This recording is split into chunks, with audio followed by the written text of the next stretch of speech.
Fala galera, tudo bem? Vamos lá, né? Começar a falar sobre o fim da Guerra Fria e a nova ordem mundial.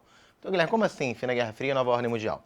Porque é o seguinte, quando a gente começa a olhar, né, o cenário da Guerra Fria, que teve seu início ali na década de 40, né, essa Guerra Fria ela se perpetuou até a década de 80, e se a gente for levar em consideração, início da década de 90, né, ali, 91 para 92, quando a gente tem o final da União Soviética, a União das Repúblicas Socialistas Soviéticas. Tá? Então, assim, a gente vai ter que perceber, né, o que causou o fim da União Soviética. Essa é a grande questão. Esse é o grande ponto que você precisa saber. Quais foram as medidas tomadas, né, que fizeram com que a União Soviética, né, se rompesse. E aí existe um detalhe que eu vou falar agora, que para muitos vai soar como uma questão óbvia, mas para outros não. Né? Vocês talvez não tenham tido o estalo, né? Tipo assim, caraca, Guilherme, pode crer. Cara, olha só. Se eu falo que a União Soviética é a União das Repúblicas Socialistas Soviéticas, cara, eu estou falando que é a união de vários países. Né? Ou seja, a União Soviética é a composição de vários países.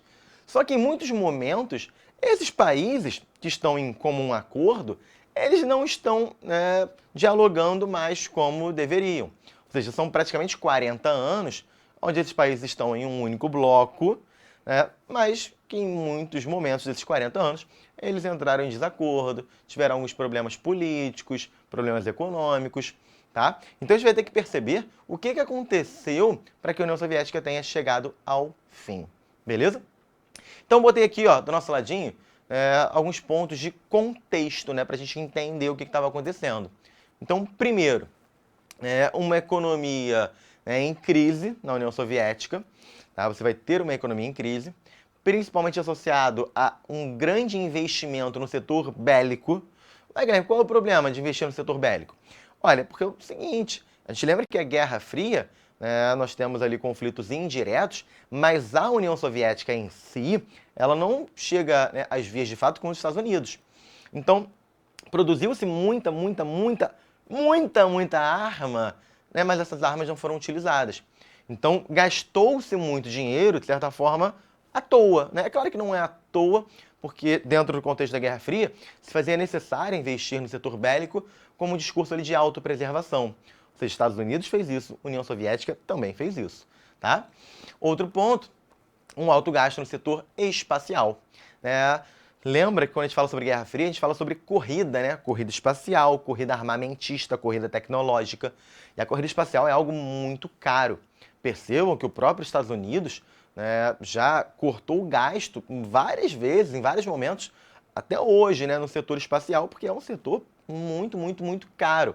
E é um setor que basicamente serve para pesquisa e serve também para, claro, se autopromover, tá?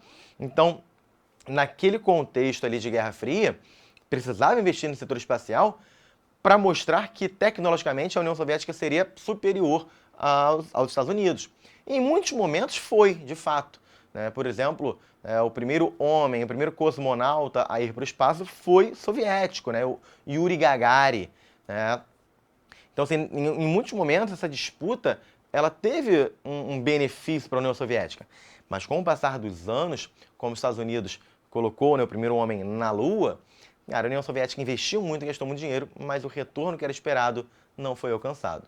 E, além disso, pouco investimento em alimentos e bens de consumo. Ou seja, aquilo que chega direto para nós, consumidores, cidadãos. Então, em muitos países da União Soviética, cara, casas de fome, por exemplo, as pessoas não tinham alimento. Então, tu tem lá o foguete indo para o espaço, tu tem arma sendo produzida, mas alimento não está chegando na casa das famílias. Isso é um problema muito sério. Tanto que o Mikhail Gorbachev, ele será o responsável por estabelecer o início do processo de abertura da União Soviética. São duas ações, são duas medidas. Uma chamada de perestroika e outra chamada de glasnost. A perestroika é o processo de abertura econômica. Ou seja, é o momento que a União Soviética vai dialogar, estabelecer comércio com outros países, até deles capitalistas também. E a glasnost é o processo de abertura política. Ué, Guilherme, por que abertura política? Porque a União Soviética ela vivia um regime autoritário. Pegando, por exemplo, Stalin. o que mais durou na União Soviética, que mais perdurou na União Soviética, um homem muito autoritário, né, um governo extremamente conservador, um governo extremamente interventor, né, nas mãos do Stalin e que teve continuidade com outros representantes. Então será, né, já na década de 80, estabelecido ali o processo de abertura, né, ou seja, a perestroika e a glasnost, que são dois reconhecimentos do próprio governo soviético de uma necessidade de abertura e de diálogo, né, com outros países, com outras regiões. Tranquilo? Beleza? Valeu, galera. Até a próxima, hein? Tchau, tchau.